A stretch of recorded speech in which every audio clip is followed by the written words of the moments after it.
1975 August 15 స్వాతంత్ర దినోత్సవం. దేశం పండుగలో ఉంది.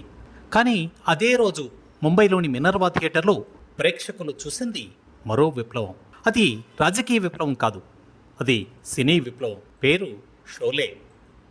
ఆ రోజు ఎవ్వరూ ఊహించలేదు ఈ సినిమా భారతీయ చలనచిత్ర చరిత్రను రెండుగా చీలుస్తుందని. షోలే ముందు, షోలే తరువాత అని.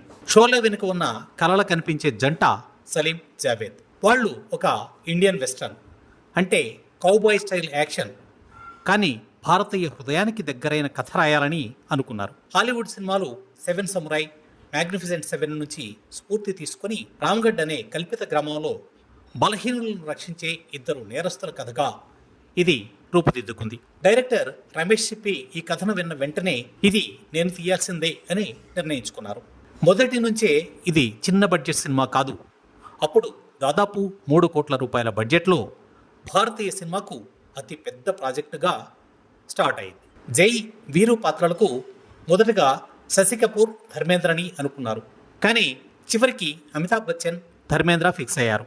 ఆ సమయానికి అమితాబ్ జంజీర్తో స్టార్గా ఎదుగుతున్న ఇంకా అగ్ర హీరో కాదు. ధర్మేంద్ర అయితే అప్పటికే హార్ట్ త్రో. గబ్బర్ సింగ్ పాత్రకు మొదట డానే డెంజోగ్సా ఎంపికయ్యాడు. కానీ డేట్స్ కలవక కొత్త ముఖం అమ్జద్ ఖాన్కు అవకాశం వచ్చింది. గబ్బర్ సింగ్ను చూశాక భారతీయ సినీ విలన్స్లో కొత్త అధ్యాయం మొదలైంది. కిత్నే ఆద్మీ థే అనే డైలాగ్ ఒక్కటి సరిపోతుంది. ఈ పాత్రను ఎవ్వరూ మర్చిపోలేరు. సినిమా ఎక్కువ భాగం బెంగళూరు దగ్గర రామ్నగర్లో షూట్ చేశారు.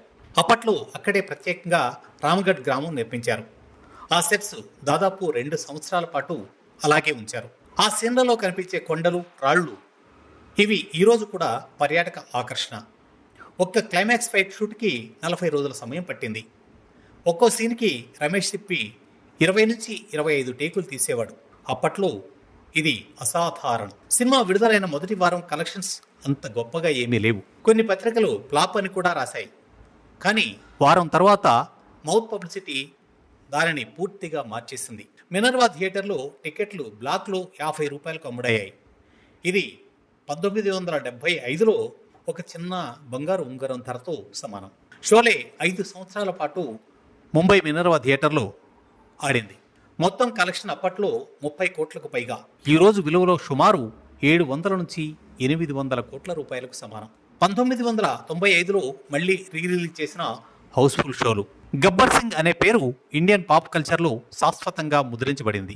కిత్నే ఆద్మీ థే, జో డర్ గయా, సంసే గర్ఖయా, ఈ డైలాగులు నేటికి మీమ్స్, రాజకీయ ప్రసంగాలు, స్టాండప్ కామెడీల్లో వినిపిస్తాయి. ఆడి బర్మన్ ఇచ్చిన మ్యూజిక్, ఏ దోస్తీ హమ్ నహీ తోడేంగా, మెహబూబా మెహబూబా, ఈ పాటలు లెజెండ్గా నిలిచాయి. షోలే కేవలం సినిమా కాదు, అది ఒక కల్చరల్ ఫెనామోనాన్. గబ్బర్ సింగ్కి ప్రేరణగా 2012లో బాలీవుడ్లో గబ్బర్ అనే పూర్తి సినిమా వచ్చింది. వీరు బసంతి కెమిస్ట్రీని ఇంకా రొమాన్స్ బెంచ్ మార్క్గా చూస్తారు. అనేక భాషల్లో రీమేకులు, కానీ ఒరిజినల్ షోలే మ్యాజిక్ మాత్రం రిపీట్ కాలేదు. 1975లో హైదరాబాద్లో సుదర్శన్ థియేటర్లో మొదటి షో హౌస్ఫుల్. పాత బస్తీ, కోటిపల్లి, విజయవాడ, విశాఖపట్నం ఎక్కడ చూసినా షోలే పోస్టర్లే. తెలుగు డబ్బింగ్ వెర్షన్ కూడా 80లలో బాగా ఆడింది. బసంతి వేషధారణ, గబ్బర్ సింగ్ డైలాగులు తెలుగు నాటకాలలో కూడా వినిపించాయి. 2025లో షోలే 50 ఏళ్లు పూర్తయింది. మినర్వా థియేటర్ అప్పుడే మూతపడినా షోలే ఇంకా మన హృదయాల్లో ప్రదర్శనలోనే ఉంది.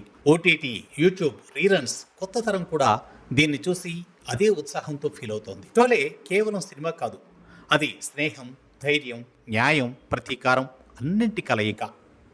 50 ఏళ్ల తర్వాత కూడా ఒక సీన్ ప్రారంభమైన వెంటనే మనం ఊపిరి బిగబట్టేలా చేసే మాంత్రికం.